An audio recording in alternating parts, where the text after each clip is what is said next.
If you're a podcast host, listen up, this one's for you. My name is Allie Jackson. I'm the host of Finding Mr. Height, a dating and relationship podcast that I've been doing for 4 years now, sharing my positive and practical approach to dating that's built on my own life experience. And I wanted to share another experience that I've had, my secret behind monetizing my show. It's called Red Circle, and I was just telling my colleague about how much I love their platform. With Red Circle, not only am I getting a seamless hosting experience, but I also love the support I receive in ad sales. It's not just typical ad sales either. It's targeted opportunities based on my show and my life. And the platform is super simple. You just set your preferences and Red Circle matches you with sponsors that align with your show. You can vet every opportunity and their platform gives you great analytics. More recently too, my Red Circle team has brought me opportunities outside of my podcast on social media to really augment the podcast partnerships, bring them full circle. I just can't recommend them enough. If you want to give it a try, go to redcircle.com to get your free trial. That's redcircle.com for a free trial.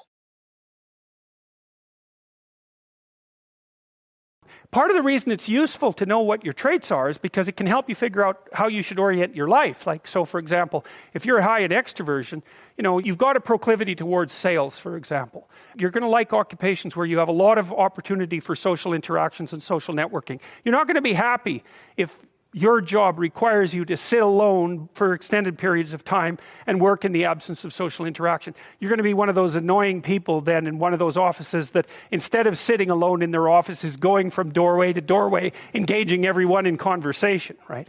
So, and you want to be in a position that capitalizes on your traits because it's really difficult to work contrary to your traits. The other thing that's worth thinking about too, we've got a hypothesis that we're still working out that's supported to some degree by the relevant literature. So imagine that you're looking for a stable partner, right? So you might think, well, what do you want in a stable partner?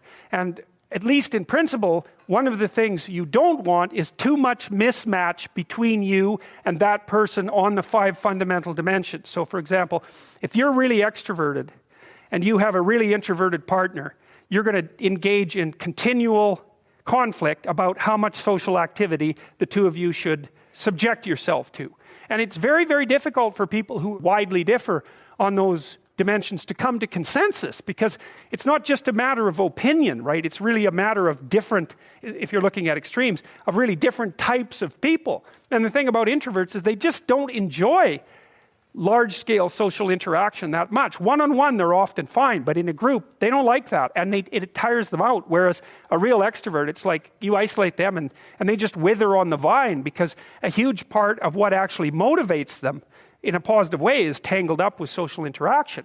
And so, if you're an agreeable person and you have a particularly disagreeable partner, you're also going to run into problems because the agreeable person will say, whatever you want, whenever, and the disagreeable person will say, well, I'd like to know what the hell you want for a change, and be much more harsh and much more demanding in the situation. And the agreeable person is going to find the disagreeable person harsh and unpleasant, and the disagreeable person is going to find the agreeable person wishy-washy and unable to stand up for themselves. And again, that's actually one of the primary sources of tension between men and women, because women tend to be higher in agreeableness than men. It's about half a standard deviation, which is quite a large difference by psychological standards.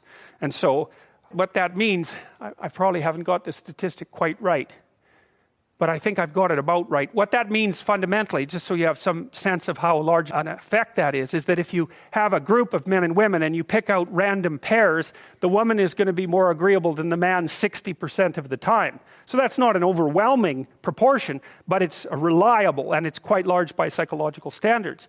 So there's the problem with agreeableness. With conscientiousness, well, if you're conscientious, you're industrious and orderly. And orderly people seem to be sensitive to disgust, which is something we'll talk about in detail later. We've had a hard time specifying exactly what makes industrious people industrious, because it's hard to come up with an animal model for that sort of thing, and there's no theoretical model. But our latest idea is that, it's not my idea, it's actually the idea of my graduate student, Christine Brophy, is that industrious people find it unpleasant and unsettling to not be doing something. So it isn't so much that industriousness makes them happy or fills them with positive emotion. That would be more extroversion, right? Because extroversion is the positive emotion dimension. It's that industrious people can't stand sitting around doing nothing. And this is speculation, but human beings are obviously always engaged in the exchange of labor, especially the reciprocal exchange of labor. And you can imagine that in a community where everyone knows everyone, the people who work hard are going to be pretty irritated on a fairly chronic basis with the people who are completely unproductive. And my suspicions are that plenty of people who were completely unproductive in the history of the evolution of our species were wiped out by people who were unhappy with their lack of productivity. And so I think, generally speaking, human beings have this sense of ethical obligation with regards to one another to share labor. And people who are conscientious really, really feel that. So they feel bad if they're not busily working on something that's productive all the time. And so the advantage to being with someone conscientious is, well, they're going to work like mad, but the disadvantage is they're going to work like mad. So, if you're looking for a partner that you want to relax with or have fun with, or who isn't uptight, then a conscientious person is probably not a very good choice. On the other hand, if you're a conscientious person and you're living with someone who's really unconscientious, that's good because they might be able to help you relax, but you're not going to be happy with them because they don't work nearly as hard as you do. But even worse, on the orderly dimension, some of you have had roommates and maybe you're more orderly than your roommate. What does it mean? It means you're annoyed by mess before they are. And you don't have to be annoyed by mess much before your less orderly roommate for you to be the one that's always running around picking things up. And so actually one of the things that's emerged from the psychometric analysis is that women are slightly more orderly than men. And I suspect that has something to do with what would you call it, inequitable distribution of housework. Imagine that your proclivity is to be triggered by disorder 25 seconds before your partner's. Well, it doesn't take much difference for you to be the one that's always concerned about the mess first. Anyways, and so if you're a really orderly person and you live with a disorderly person, well, good luck getting along with them. They're going to regard you as like uptight and over-concerned with details and unwilling to relax, that's for sure. And they're going to regard you as, well, just a bloody mess. And how can anyone possibly live with someone like you? And so another reason why it's useful to understand your personality is because I think it gives you a better crack at finding someone that you can actually live with over the long run. And I don't think you want to live with someone who's exactly like you, because then both of you have the same strengths and weaknesses. And there's a bit of a problem there, right? Because maybe an agreeable person can use a bit of a disagreeable person around them to balance each other out, and vice versa, right? So we don't understand the optimal balance for long-term thriving in a relationship, but I think we do understand the fact that if you're too different in your traits, where you're different is going to constitute a chronic source of conflict.